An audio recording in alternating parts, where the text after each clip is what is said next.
بسم اللہ الرحمن الرحیم۔ اعوذ باللہ من الشیطان الرجیم، بسم اللہ الرحمن الرحیم، وبہ نستعین وہو خیر ناصر ومعین، رب اشرح لی صدری ویسر لی امری واحلل عقدۃ من لسانی یفقہوا قولی، رب ادخلنی مدخل صدق واخرجنی مخرج صدق واجعل لی من لدنک سلطانا نصیرا۔ اما بعد، عزیزان گرامی قدر، بالاخص شیعان حیدر کرار علیہم الصلاۃ والسلام، آج کی میری گفتگو ایک نہایت ہی نازک اور اہم موضوع پر ہے۔ میں اس گفتگو سے پہلے آپ احباب سے گزارش کروں گا، اس سے پہلے کہ میں اپنی گفتگو شروع کروں، آپ کو اندازہ ہو جائے کہ ہم آج کی گفتگو کس عنوان سے کر رہے ہیں۔ ابھی آپ کے لیے ویڈیو ہم کلپ لگاتے ہیں، اس ویڈیو کلپ کو دیکھیے اور اس کے بعد ہم اگلی گفتگو کریں گے انشاءاللہ۔ ویڈیو ملاحظہ کیجیے۔ سبحان ربی العلی و بحمدہ، اللہم صل علی محمد وآل محمد۔ اللہ اکبر، اشہد ان لا الہ الا اللہ وحدہ لا شریک لہ، واشہد ان محمدا عبدہ ورسولہ، ارسلہ بالحق بشیرا ونذیرا بین یدی الساعة، واشہد ان علیا ولی اللہ، واشہد ان فاطمۃ سیدۃ نساء العالمین، واشہد ان الحسن والحسین وعلی ابن الحسین ومحمد ابن علی وجعفر ابن محمد وموسى ابن جعفر وعلي ابن موسى ومحمد ابن علي وعلي ابن محمد والحسن ابن علي والحجة ابن الحسن، هؤلاء أئمتي وساداتي وقاداتي وشفعائي بہمت واللہ ومن اعدائہم اتبرہ فی الدنیا والآخرہ، اللہم صل علی محمد وآل محمد۔ جی، آپ نے ویڈیو کلپ دیکھا اور اس سے آپ کو اندازہ ہو گیا ہوگا کہ ملت تشیع کس پرآشوب دور سے گزر رہی ہے۔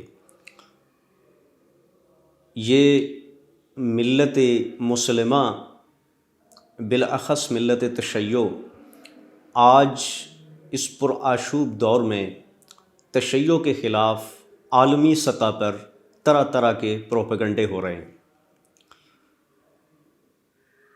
ملت پاکستان میں، وطن عزیز پاکستان میں تشیع کا استحصال کرنے کے لیے اغیار نے، استعمار نے ہر طرح کے ہتھ کنڈے استعمال کیے اور ہر طرح کی کوششیں کرتے رہے۔ اسی چیز کو محسوس کرتے ہوئے علماء کرام ماضی میں متوجہ ہوئے اور ان بزرگ علماء کی خدمات جو ہیں وہ گراں قدر خدمات ہیں۔ سب سے پہلے سیاسی بصیرت جو دکھائی وہ مولانا محمد علی دہلوی صاحب نے دکھائی، اور کچھ عرصے کے بعد ایسا ہوا کہ آپ کے خلاف کچھ پروپیگنڈے داخلی سطح پر شروع ہو گئے۔ مولانا دہلوی مرحوم نور اللہ مرکزہ الشریف، گھر بیٹھ کے کسی نے پوچھا کہ مولانا آپ پیچھے کیوں ہٹ گئے ہیں، گھر کیوں بیٹھ گئے ہیں؟ تو مولانا فرماتے ہیں کہ میں اس وجہ سے پیچھے ہٹا ہوں کہ جب بھی کوئی بڑی یا لمبی چھلانگ لگانی ہوتی ہے تو انسان کو چند قدم پیچھے ہونا ہوتا ہے۔ آپ اندازہ کیجئے گا، اسی طرح میرے ساتھ جو ہے وہ سفر کریں۔ میں ایک خاص نقطے کی طرف آپ کو لے کر جانا چاہ رہا ہوں، امید ہے کہ میری بات کی طرف آپ متوجہ ہو رہے ہوں گے۔ اس وقت کے اس نزاکت کو سمجھیے، اس نازک معاملے کو سمجھیے۔ پھر وہی قیادت کی، تشیع کی قیادت کی اور سیاسی بصیرت تشیع میں آئی، وہ زمام مفتی جعفر صاحب کے ہاتھ میں آئی۔ ان کا انتخاب ہوا، پھر باقاعدہ طور پر ملت پاکستان میں، وطن عزیز پاکستان میں تشیع میں ایک بیداری کی روح دوڑی، پیدا ہوئی، اور باقاعدہ طور پر سپریم کونسل بنا دی گئی کہ جس میں علماء کرام اور زعماء کرام اور سماجی شخصیات اس میں شامل تھیں۔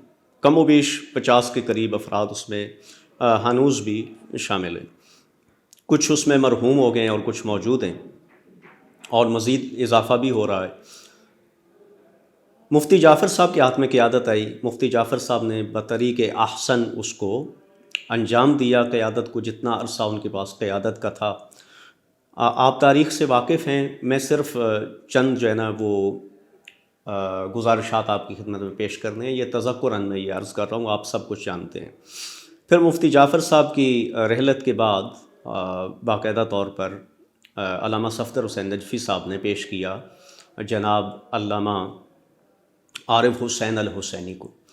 علامہ عارف الحسین الحسینی شہید نور اللہ مرکزہ الشریف ہمہ-جہت شخصیت تھے۔ آپ انتہائی علمی شخصیت، بابصیرت اور متقی اور انتہائی پارسا شخصیت تھے۔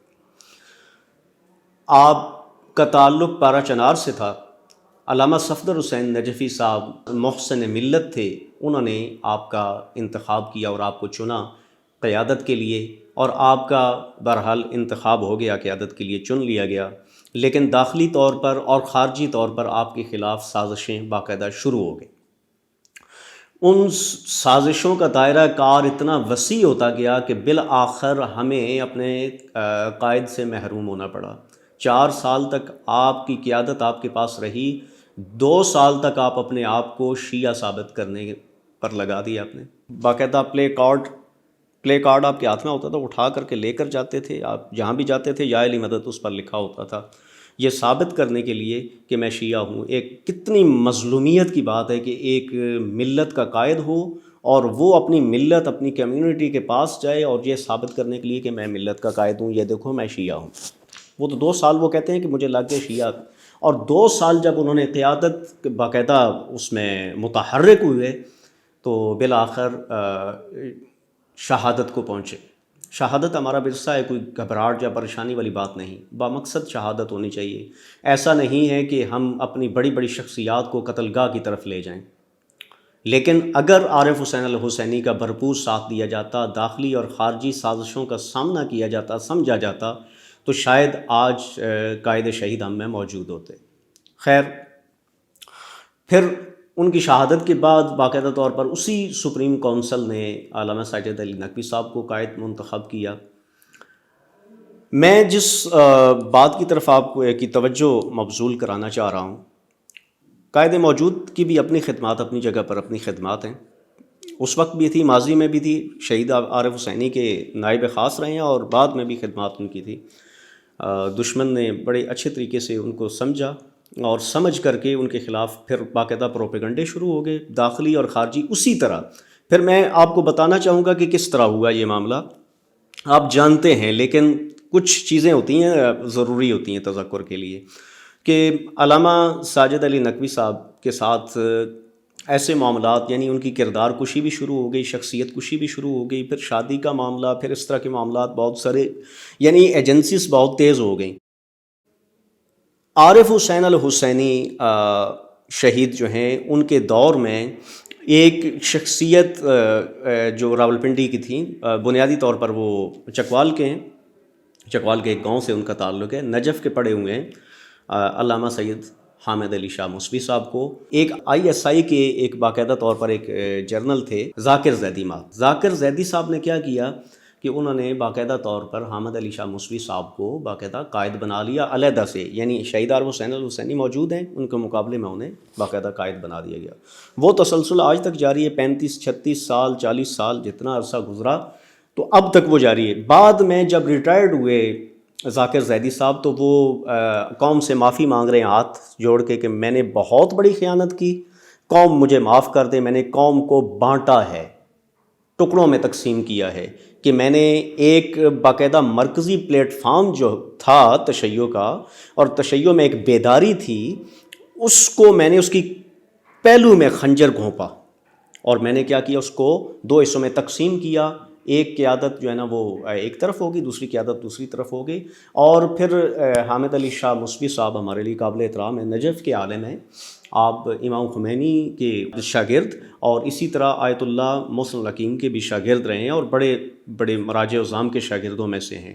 لیکن ان کو جب سے بنایا گیا اور وہ بڑی مشکلات تشیع میں پیدا ہوئیں، درمیان میں حامد علی شاہ صاحب جو ہے نا وہ متحرک نہیں رہے۔ شروع میں متحرک وہ اس عنوان سے تھے کہ جس عنوان سے میں تذکرہ کر رہا ہوں، لیکن آخر میں آ کر کے وہ سلسلہ بالکل منقطع ہو گیا۔ ابھی حال ہی میں یہ جو ویڈیو آپ نے ملاحظہ کی دیکھی ہے، اس میں دیکھیے گا میں ایک خاص جو ہے نا میں نے ان کے نام پر ایک خط بھی لکھا ہے، میں ان کی خدمت میں پیش کروں گا، وہ میں نے انشاءاللہ وہ بھیج بھی دی ہے، اور میں خود بھی ان کی خدمت میں حاضر ہوں گا۔ میں ان سے ارادت بھی رکھتا ہوں، عقیدت رکھتا ہوں، سید ہیں، سید بزرگوار ہیں، عالم دین ہیں، فاضل نجف ہیں، اور ایک پارسا شخصیت ہیں۔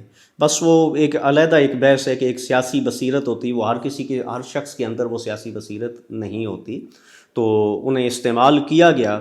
آج بھی میں کہتا ہوں کہ بحیثیت ایک شخص کے وہ ایک اچھے انسان ہیں، لیکن ان کی ہی مسجد میں ابھی حال ہی میں کیا ہوا، یہ چند دن پہلے کی بات ہے کہ باقاعدہ طور پر تشہد میں شہادت ثالثہ پڑھی گئی۔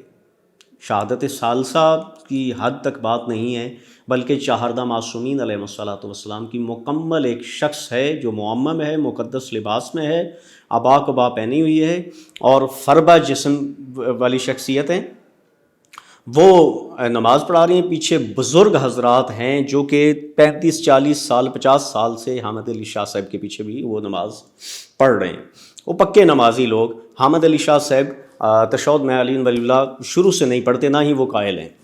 میں نے کبھی نہیں دیکھا، میں کئی دفعہ شرف بھی ہوا ان کے پیچھے نماز پڑھنے کا، میں نے نہیں دیکھا، لیکن یہ ہے کہ اس شخص نے باقاعدہ تشہد میں نہ صرف شہادت ثالثہ کی گواہی دی، امیر المومنین علیہ السلام کی گواہی دی، بلکہ ساتھ ساتھ ہر امام کی گواہی دی۔ اور تشہد نماز کا جو ہے وہ اتنا لمبا تھا، اتنا طویل تھا کہ اتنی نماز طویل نہیں تھی وہ مغرب کی جتنا تشہد اس کا طویل تھا۔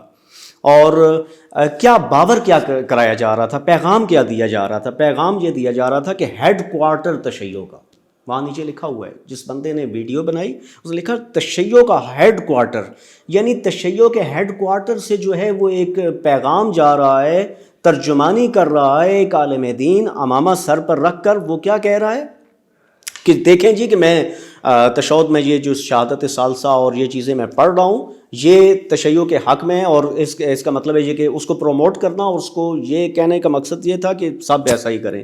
تو اب آپ انصاف کیجئے کہ مراجع عظام موجود ہیں، تقلید آپ قائل ہیں تشہد میں شہادت ثالثہ کی، میں مان لیا، آخری میں بات میں یہاں پر سمیٹتا ہوں بات کو، آپ قائل ہیں، آپ جس مجتہد کی تقلید کرتے ہیں، یقیناً آپ کرتے ہوں گے تقلید، کیونکہ آپ نے امامہ سر پر رکھا ہوا ہے، آپ تقلید کرتے ہوں گے، جس مجتہد کی تقلید کرتے ہیں وہ قائل ہیں اس کے اور آپ کو اجازت دیتے ہیں، لیکن آپ باقیوں کے لیے اسوہ نہیں ہیں۔ بھائی آپ جس کے مقلد ہیں اس کے مطابق عمل کریں، یہ آپ کا شخصی عمل ہے، شخصی طور پر آپ پڑھیں، آپ شخصی طور پر پڑھیں، لیکن کسی کو اس کی دعوت مت دیں، اس تشیع میں افتراق پیدا نہ کریں۔ میں آخر میں آپ سب مومنین سے یہ گزارش کروں گا کہ مومنین اس امر کی طرف متوجہ ہوں، میری ویڈیو یہ قبلہ حامد علی موسوی صاحب کے تک پہنچائی جائے، میں خود بھی ان کی خدمت میں حاضر ہوں گا، اور میں نے یہ ایک باقاعدہ طور پر ایک درخواست بھی ان کے لیے لکھی ہے کہ وہ اس کا سختی سے نوٹس لیں۔ اللہ تعالیٰ ہم سب کو ہدایت دے، محمد وآل محمد کے راستے پر چلنے کی توفیق عنایت فرمائے۔ والسلام علیکم ورحمۃ اللہ وبرکاتہ۔